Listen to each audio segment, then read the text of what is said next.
Evangelio del libro de San Mateo, capítulo 11, versículos del 16 al 19 y del 25 al 30. ¿Con quién puedo comparar a esta generación? Se parece a esos muchachos que, sentados en la plaza, gritan a los otros: les tocamos la flauta y ustedes no bailaron, entonamos cantos fúnebres y no lloraron. Porque llegó Juan, que no come ni bebe, y ustedes dicen: ha perdido la cabeza. Llegó el Hijo del Hombre, que come y bebe, y dicen: es un glotón y un borracho, amigo de publicanos y pecadores. Pero la sabiduría ha quedado justificada por sus obras. En esa oportunidad Jesús dijo: te alabo, Padre, Señor del cielo y de la tierra, por haber ocultado estas cosas a los sabios y a los prudentes y haberlas revelado a los pequeños. Sí, Padre, porque así lo has querido. Todo me ha sido dado por mi Padre, y nadie conoce al Hijo sino el Padre. Así que nadie conoce al Padre sino el Hijo, y aquel a quien el Hijo se lo quiera revelar. Vengan a mí todos los que están afligidos y agobiados, y yo los aliviaré. Carguen sobre ustedes mi yugo y aprendan de mí, porque soy paciente y humilde de corazón, y así encontrarán alivio, porque mi yugo es suave y mi carga liviana.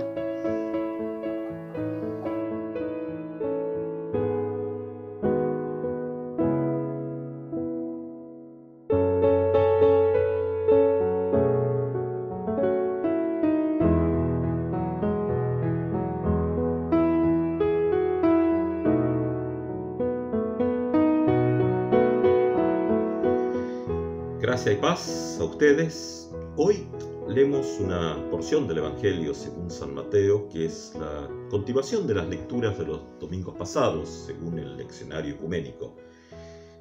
No nos vamos a enfocar en todo el texto que hemos leído porque no tenemos tanto tiempo, así que vamos a dedicarnos a algunos versículos, la parte final, la parte del 25 al 30, que es cuando Jesús vuelve a hablar y dice: en esa oportunidad Jesús dijo.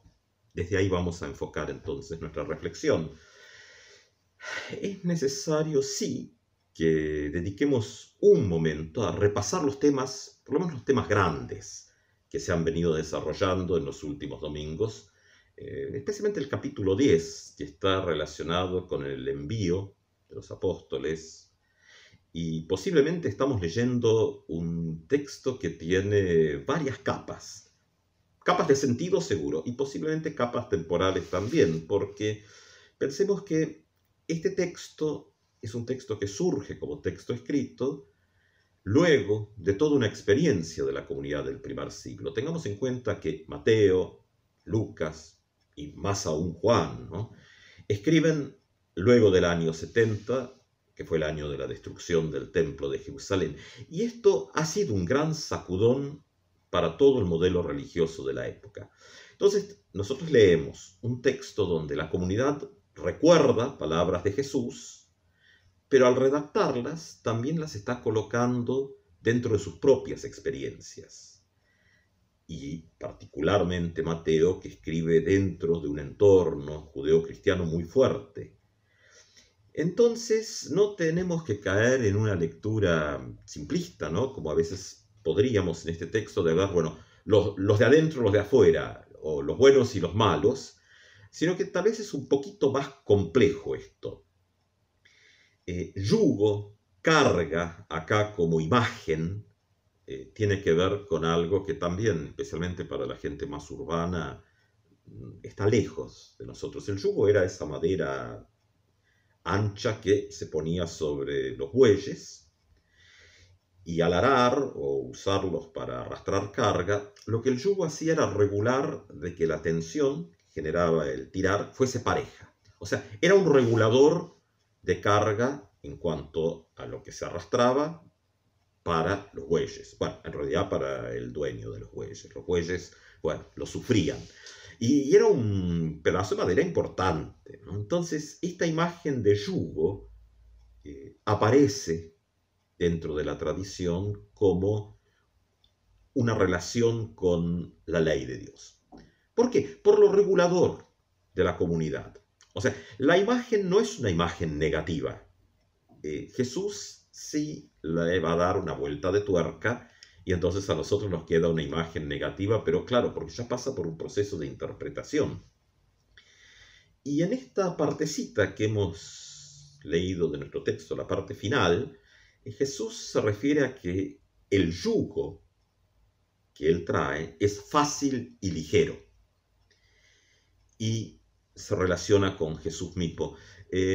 Acá hay algunas dificultades de traducción. Este texto dice paciente, cuando Jesús habla de sí mismo, aprendan de mí. Dice, bueno, paciente es mejor traducción que la de la Valera. Mansedumbre es una traducción que hoy no es cercana al texto original griego. Considerado sería una buena traducción. La palabra considerado. Jesús como considerado. Como no mira su propio mundo, su propio estar en sí mismo, sino que incorpora, contempla aquellas que están alrededor. Y ahora, interesante, dice, humilde de corazón, es una de las traducciones que tenemos. Mejor traducción sería decir, y cuyo corazón está con los humildes.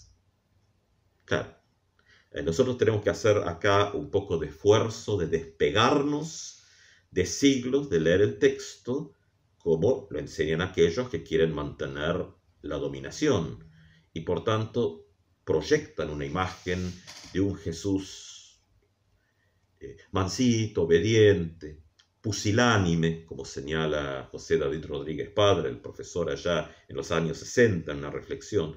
Y en realidad Jesús fue totalmente lo contrario. Sí, fue absolutamente obediente al proyecto del reino de Dios, a la voluntad de Dios. Y se plantó contra los poderes de la época que desarrollaban una prédica que decían justamente que esos pequeños, pobres, humildes, no cumplían las prescripciones de la ley y por lo tanto estaban fuera del beneplácito de Dios. Es decir, su situación de desgracia en la sociedad, y en la sociedad de la época que es monolítica, ¿no? Lo religioso, lo social, lo económico, es todo un solo mundo. Bueno, su situación de estar en los márgenes o directamente afuera era, con este tipo de predicación, su propia culpa, porque no podían cumplir. Entonces, acá lo que se va a mover es que Jesús propone otro yugo. Este yugo ahora no son el cumplimiento de prescripciones, sino una adhesión a su persona, a Jesús mismo.